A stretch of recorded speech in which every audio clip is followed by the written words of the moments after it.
गोड्डा सांसद डॉक्टर निशिकांत दुबे शुक्रवार की देर शाम चांदवारी स्थित प्रसिद्ध व्यवसायी प्रदीप मोदी के आवास पहुंचे, जहां उन्होंने विगत दिनों हुई घटना को लेकर दुख प्रकट किया।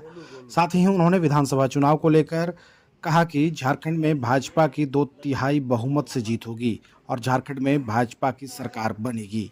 उन्होंने कहा कि मधुपुर विधानसभा में जनता ने मूड बना लिया है, भाजपा के प्रति लोगों का काफी उत्साह है। इस बार रिकॉर्ड मत से मधुपुर विधानसभा जीतेंगे।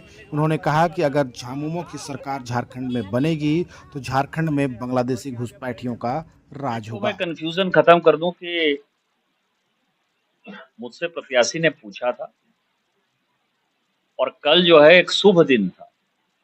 आपको ध्यान हो कि अ, रिकॉर्ड टूट गया। कल 333 जो है प्रत्याशियों ने नामांकन भरा।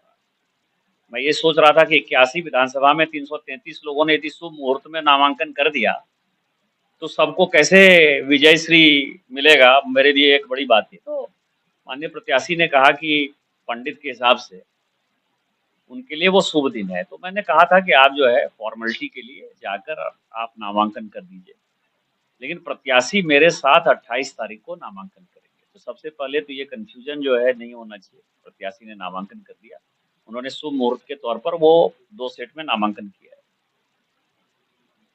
दूसरा, अभी जो है मैं चुनाव के लिए नहीं, अभी मैं प्रदीप मोदी जी के घर पर आया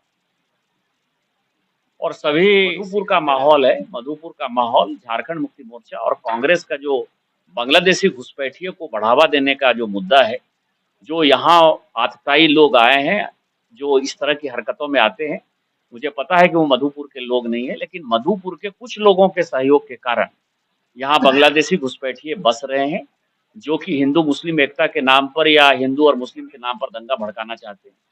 वो हिंदुओं को टारगेट कर रहे हैं और मधुपुर में बड़ी तेजी से जनसंख्या बढ़ी है। आपको ध्यान हो कि हम चुनाव आयोग गए थे कि कई एक ऐसे बूथ हैं मधुपुर के जहाँ की 123% से लेकर 140% तक वोटर बढ़े हैं।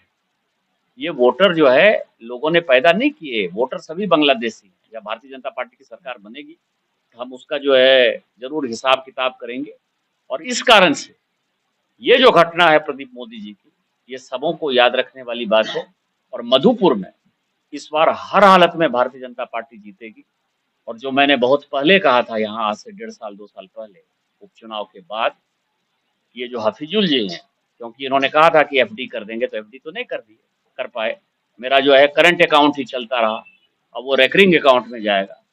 तो मैं ये कह रहा हूँ कि ये केला का पेड़ है, ये एक बार एमएलए हो गया, जीवन में ये दोबारा कभी भी मधुपुर से एमएलए नहीं हो। 2/3 बहुमत से सरकार बनेगी। आज मैं जिस सीट पर गया वो जामताड़ा था और जामताड़ा में जो जोश और जुनून है, जिस सीट को कि हमने लोकसभा चुनाव में बड़े मार्जिन से हारा था, आज मैं आपको ये कह सकता हूँ कि सीता सोरेन जो है, यदि कोई पहली सीट संथाल परगना में हम जीत रहे हैं तो उसका नाम जामताड़ा है।